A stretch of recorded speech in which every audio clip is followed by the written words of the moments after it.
I think I would have beat Barzola, and I think I'd be fighting tonight against Magomedov. And I that's again another tough matchup. He's got great wrestling, top guy. But I feel I pair up well with all of these guys, man. Today, I'm joined by the number 8 Bellator Bantamweight, Josh Hill. How's everything going today, man?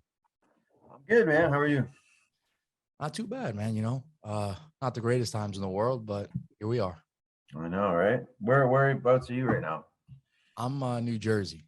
Oh, okay, cool. So Yeah, what not about too you? far from me. I'm in just Niagara region in Ontario, Oh, Canada. okay. Yeah, you're Canadian. So you live in Canada. You're Canadian, obviously. Yeah, makes Yep. sense. Yeah.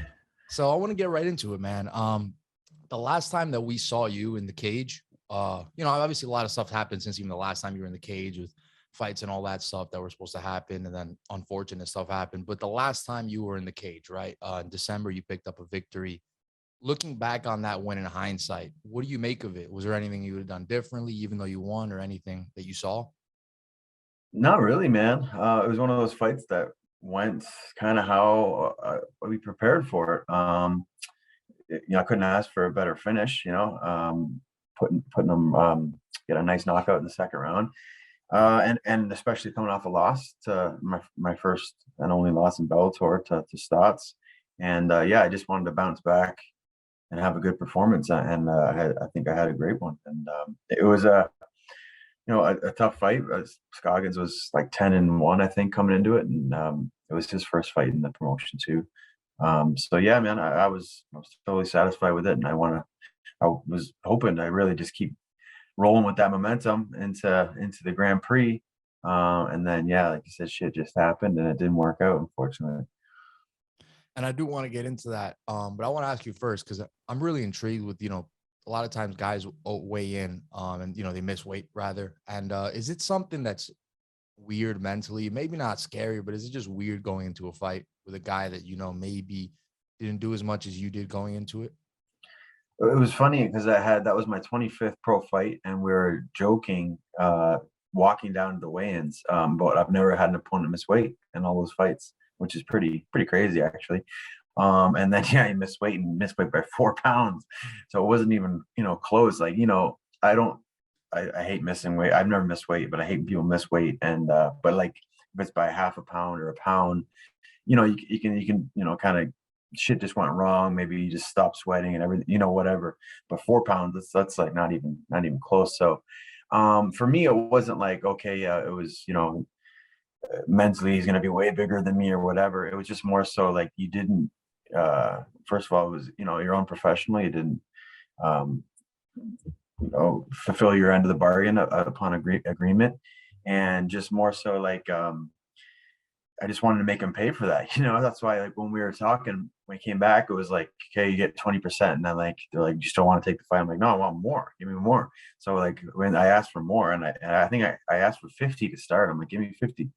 And then they're like, no, and we ended up agreeing on 35 was Oh, so the you final number. negotiated on that, the percentage of his purse there. Yeah, yeah. Because it's like if I'm gonna get 20% for half a pound, why am I getting the same amount for him missing by 4 pounds? That's the way I viewed it. So I was like, okay, if he's missing this big, then I should get more of a cut. Yeah, and the reason that I was just intrigued in it is because I don't know if you know, but there's a glaringly high record of guys that end up missing weight that end up sort of winning the fight rather most of Yeah, the time. And yeah. I guess sort of you put that to rest in some sense. So I've seen that. I've seen that happen, many times. With which one was it? With the Higo fight, Higo versus Bandejas. yeah. And yeah, he's been notorious for missing weight, and came in way heavy, and he still Bandejas took the fight. I don't know what percentage he got of it, but yeah, you could see in that match too. It like he put him on the ground and used that weight advantage. If it was just a striking match and it didn't, wouldn't play as much, but when you really utilize the wrestling grappling, it can be a big factor. So that's why I think it should be higher penalties. And so after the fight, I heard you say after the fight, sort of along the lines that you felt a bit slighted, right? That you weren't initially selected into the Bellator Bantamweight Grand Prix. Do you think Yeah, that you're a bit underrated by like fans and like your peers? My peers, not so much. I think, my teammates and people that know me know my skill set, and they know how high of level I am. But as far as yeah, as far as I think I've always kind of been like that. To be, I've always kind of flown a bit under the radar, and yeah, I don't know. I just felt that, with my record, with who I fought, who I've beat, all my experience, I think, I definitely should be higher than some of the guys in there anyway. And so I was like, yeah, I felt I should have been in there, 100%. And then I was a bit pissed at first when, like, I heard about, like, the Pettis pulling out, and then Gallagher pulled out too of the Grand Prix, and I was told right after my knockout that I was like the first number one alternate to get in, and then they kind of started doing like a fight to get into it again. So I was just like, well, I was told one thing, and then it kind of turned into something else. Yeah. I mean, it didn't And matter in the end because got COVID right before, and it just brutal timing. But yeah, at first I was a bit pissed a little bit. Yeah. so let's say that the fight happens, right? And you fight Barzola. How do you think that fight would have gone? Yeah, I think I would have been able to. He's got a very high pace. Like, he doesn't get good cardio, and he takes a lot of shots and just keeps coming forward. And a lot of guys, they'll start trying to empty the tank on him early, and then he just kind of, wears you down, and usually wears. And that's what he did with Caldwell, and that's what he did with Nikita. I just feel with myself, I move so much better than those guys. My striking's better than those guys. I think I'd pick them apart, move around the outside. I don't know if I would finish them. Hopefully, I would. But if not, I think I would be able to pick them apart. And when he did come in heavy, I could change levels on him, be able to take him down more so. And I think I would have got either a knockout finish or a decision win. I'm sure you've been asked this a bunch of times, but how do you feel today in terms of the whole COVID-19 and all that? How are you feeling? Way better, yeah, but it hit me. I was actually on my way out to California to train, for the fight, Right. and I was about a month out from the fight, and I got it, and like it was about a 1 week where I just felt I was horrible. I was in bed, and like, just every symptom I had, and then I started to feel a bit better, but still, like, I had no energy. I was so, like, my body aches would not go away, and I was just super fatigued. And that lasted for like 3 more weeks. So it was about a month actually total. And I wanted to fight so bad, but it's like, I'm gonna go into this fight with like zero training, basically being sick for the last month against a guy that's got a good gas tank. It just wasn't in the cards, unfortunately. But yeah, I had like joint issues. I felt like my joints were very stiff, and for a while after. I don't know if that had anything to do with it, or just maybe just being sick for a month just kind of took a toll on my body. But I'm feeling better now. I feel good again. Good. That's good that you feel good again. Yeah. Um, does it ever like bother you now? Do you use that as motivation, or does it still kind of linger a little bit, eat away at you a little It bit? lingered for a while I would because imagine. man, because it was just, I've fought I've had four Bellator fights, and first one was in Oklahoma, and then it was Connecticut, and then it was like Hawaii, finally somewhere cool, somewhere fun. I'd never been. I always wanted to go to Hawaii, and then of course a fight to get into the Grand Prix. So another incentive, and then yeah, this to happen right before it. Yeah, I was pretty bitter for a bit, and watching those fights too, I was just like, ugh, kind of put me in a depressive state a little bit. But I just, I had to get over it, and shit happens, and it's the thing of the past now, and I just got to kind of look forward, and get back to just keep fighting and winning, man. And obviously you're in a stacked division, right? Oh, yeah. How do you feel that you fit into that division? Like if you were to compete in the Grand Prix, how do you think you would have done or would do? I mean, I have all the confidence in myself. I think I would have beat Barzola, and I think I'd be fighting tonight against Magomedov. And I that's again another tough matchup. He's got great wrestling, top guy. But I feel I pair up well with all of these guys, man. Um, you know the in my ideal world, I was thinking like I would get back, or I win and get into the tournament, and then get a rematch versus Stotts in the finals, and then whoever wins that fights Pettis. But that's what I was hoping. That's what I could see happening. And yeah, just unfortunately it didn't work out like that. But like I said, I can compete. I can beat anybody in the world when I'm on. And our division is super all the bantamweight division across the board. I think I'm biased obviously, but I think it's the best division in MMA right now. If you look at the top 15, 20 in the UFC and look at the top 15 in Bellator, man, it's stacked like murder's row. So there's those are no definitely the easy. two best divisions in the promotions. Like definitely. Yeah, I think so Yeah. too, man. For sure. So it's just every fight, it's you're fighting a top-notch dude, that's for sure. Yeah. And you mentioned Sergio Pettis, right? You saw the Horiguchi fight, right? Like it wasn't going great for him. He No. caught him at the end, and that's a champion of the division, right? Nothing, no disrespect. Sergio Pettis is a great champion, but do you feel like he's the toughest guy in the division right now? Um, Probably not stylistically. But Sergio is a champ, and everybody's like, "Oh, lucky shot," but there's no lucky shots in this. He could have easily just kind of welted away in that fight because he was losing the fight 100%. Orguchi was Sure. winning from the bell till that time, but he stuck with it and he continued to put offense on him, and then that sequence at the end was beautiful. A nice head kick as he rolled underneath it, finished with a spinning back fist, and it was money. So I give all the credit to Sergio for being able to pull that one off. And yeah, he's very good, man. He's got good footwork. His striking's obviously probably one of his best things, but his wrestling grappling is good too. But I just think stylistically, I have tougher matchups with other guys over him.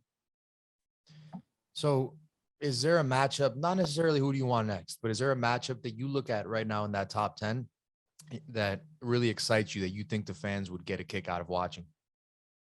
Well, I tried to get it, but he won't fight me, and that's Gallagher. I think Okay. everybody's trying to get him because no disrespect. He's a good fighter. Like as I said, everybody's good, right? But I think out of all those guys, I think he should be at the end. I don't think his skill set's on par with mine or any of the other top guys.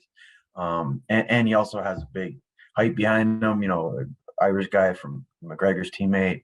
So he has a lot of notoriety in that sense. So that's why I think a lot of people are gunning for him. So that was the same reason I wanted to. I wanted to go to Ireland and fight him. I thought that would have been great. And I tried to get it, and my manager said no, he won't fight you, and he accepted a fight with Brett Johns instead. But that's the one that I was gunning for sure. Do you think you're like a win or two away from a title in the division? Do you think you're that close? So the way I see it is I'm still. It's probably not going to happen, but like if something were to have somebody to pull out, I want to obviously jump in. Being an alternate still. But if that doesn't happen, I feel I'm probably 2 wins away because just the way the Grand Prix is going to be laid out. There's guys fighting tonight, and then you got your semis set, right? So that's probably not going to happen until fall at least. And then you're going to have your finals, and then probably the winner is probably going to end up fighting Pettis, right? So it's going to be a little bit of lengthy process. So I could see myself, getting a win, soon, and then another win by the end of this year, and then possibly being in line for a title shot. Hopefully, anyway, that's the goal. Put 3 wins in a row together, 3 nice performances. That would put me right back up there. Yeah. And that seems like it's the plan, right? That would be the perfect blueprint. Like, who do you think you would face if that were to happen? Well, I got some. I guess I'm not allowed to spill it yet, but I'll be fighting. I got one booked. We're Oh booked. no. Okay, so we'll get into that. We can tease that in a second. But I meant like who do you think you would be facing if it all went right, all the cards played well in your favor, and you fought for that title on that timeline? Who do you think would be Well, there at the top of the summit looking at you? I probably I'd probably say a rematch with Stotts. I think so. I think Juan was a tough test for him, and I think Juan was winning that fight, to be honest, and it surprised me. Like I'm not saying it surprised me that Juan was winning, but the way he was winning, he was utilizing his wrestling a lot, and I thought Stotts would kind of have the advantage of him there. I think it maybe caught Stotts off guard too in that sense, but unless he got a nice finish. But I think, yeah, stylistically, I could see him, win that Grand Prix, and then I think him versus Pettis. I think that's very interesting because they train together. But I think stylistically, again, I think he has the advantage in that one. So, if it played out the way I predicted, then it would be a rematch with him. Yeah, man. So what do you, I mean, you sort of just hinted at it, right? What could people expect to be next? Maybe not the opponent. I'm not expecting you, give a name or anything, but is there a timeline that the fans could expect to see you back? Yeah, before the end of summer for sure. Yeah, I wanted to stay active because last year I fought twice only. Year before that twice only. This year I haven't got to fight yet just because of the circumstances of what happened. I kind of, with the whole COVID screwed my plans over there. But I want to get 2 fights in this year. I was hoping for 3, but yeah, 2. I get one in before the end of summer and then another one in like end of the year, like November, December, something like that. That would be ideal. And then next year, again, want to have a busy year, 3 fights. I want to. I'm getting older. I want to get in there and get as many fights as I can, and make as much dough as I can while I can. Right. So it's I want to be active. Are there any like names in discussion? Maybe you don't really have to give names, but are there names being talked about right now, negotiations or anything? Yep. It's just again, it's tough because the Grand Prix. Right. Right. I asked for. I said like I'm number 8. I want somebody above me, right? Obviously, but it's just hard to do that right now because the way everything's booked. So that's kind of the only unfortunate thing. But speaking with the matchmaker and the promotion, it's kind of like he said. He goes, "Listen, don't even." He goes, "I appreciate you wanting to fight people ranked above you. I get it, but just everybody in that division, especially the top, say 15, they're all you know top level guys. So it really doesn't matter. A win's a win, and if you beat a guy that's unofficially ranked number say 12 or something like that, um, you know, they look into that the same as beating somebody in the top 10 as well. Yeah. And speaking of that, so what if Bellator came to you, and said, somebody like Sabatello in September, would you do it? He's Yeah, ranked I mean, behind you, right? He's 9. So but it's still again a stacked division, like you just said, and they're right. all contenders, right? Yeah, I would 100%. Um, I've never said no to any fights. I've tried to push for ones that are more ideal as far as rankings, like we talked about, like somebody ahead of me that's going to get me closer to a title shot. In that sense, like even the Scoggins one, the last one, I was like, he wasn't ranked. It was his first fight in the promotion. I was like, what good of it will come other than just getting a win? You know what I mean? Will it really propel me? And like we said, but the same reasons I talked to matchmaker there, he's like, everybody's top in this division, and it really doesn't really matter in that sense. So ideally somebody ahead of me, but if not, then I'm not going to say no to it. I want to fight, and the paycheck is the same, right? So somebody that's ranked, unofficially, like I said, 12, or somebody that's ranked 2, I'm getting paid the same, and I just want to win. That's the most important thing, is beat them. What's the end goal for you at Bellator then? You get the belt. Is it to build a legacy, defend the belt number of times, or just to win the belt and then, that's, accomplished? Yeah, I no, I'm not. I don't.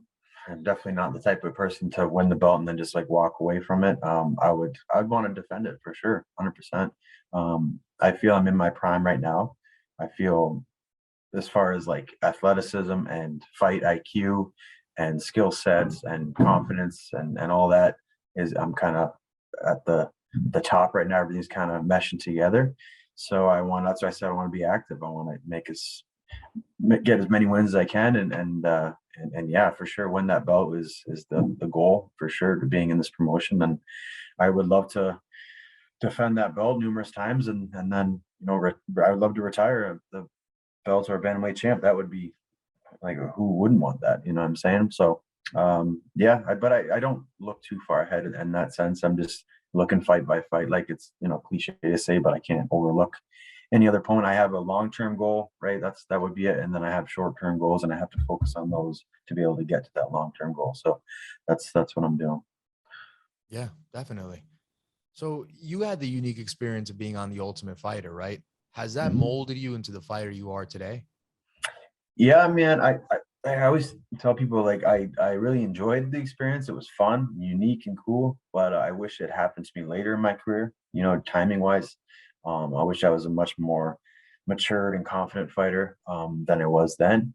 Because I just like I never had any amateur fights or any boxing or kickboxing. I had a handful of grappling tournaments under my belt, and I jumped right into pro. So I didn't have much time to kind of learn. I just learned on the job. And you know, it was probably about 4 years into my career where I went to the Ultimate Fighter, and I just and only 9 fights. I just felt like I wasn't confident in my abilities. I was, you know, I relied a lot on my athleticism, and I wish I just like I said, I wish I'd just been a more seasoned, more mature, more confident fighter at that time. But yeah, it was fun, man. You know, it was a cool experience. It was we kind of got shafted a little bit because it was the first year they ever did the girls and the guys. And they even told us that I had to start like they're like, sorry guys, you're taking a back seat this year because it's kind of the girls are the ones being featured. So in that sense, it was, you know, kind of sucked like that. But overall, man, it was fun. You know, made a lot of good relationships from it and friends and yeah, it was cool.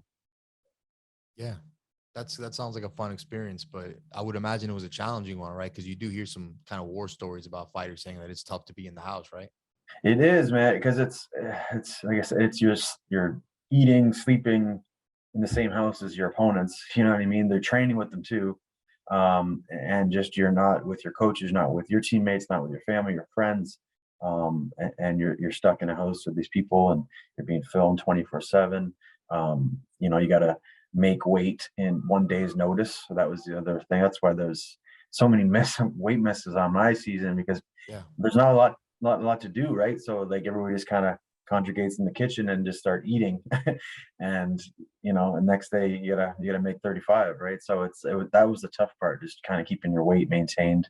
Although you're training so much in the heat there, it was easy for me to stay light, but yeah, it's a difficult experience. If you know, would I advise people to go that route? I mean, as far as maybe a cool experience or notoriety, yeah, that's awesome for that. But as far as the actual challenge itself, it's much easier just to get signed outright Yeah. to a major organization than go through that show. So where do you train right now is what I was gonna ask you. I'm all over, man. I train at a couple different places out here. Niagara Top Team is one of my gyms. Agus MMA is another one. I have my own gym as well, Vision Quest MMA. I actually just recently sold it in April this year, but I still affiliate there, still coach there. And then I also go down to Team Alpha Male in California. I've been going out there actually since the Ultimate Fighter. That's where I met Uriah, and yeah, I've been going out there forever, and I'll do a lot of my camps out there. So those are like my main gyms that I kind of circulate through. And how'd you get that nickname, the gentleman? Are you just like a nice guy or something? Well, I hope to be. I try to be, but Yeah. the it actually comes from my great uncle, my grandpa's brother, was a professional wrestler. Um, Really?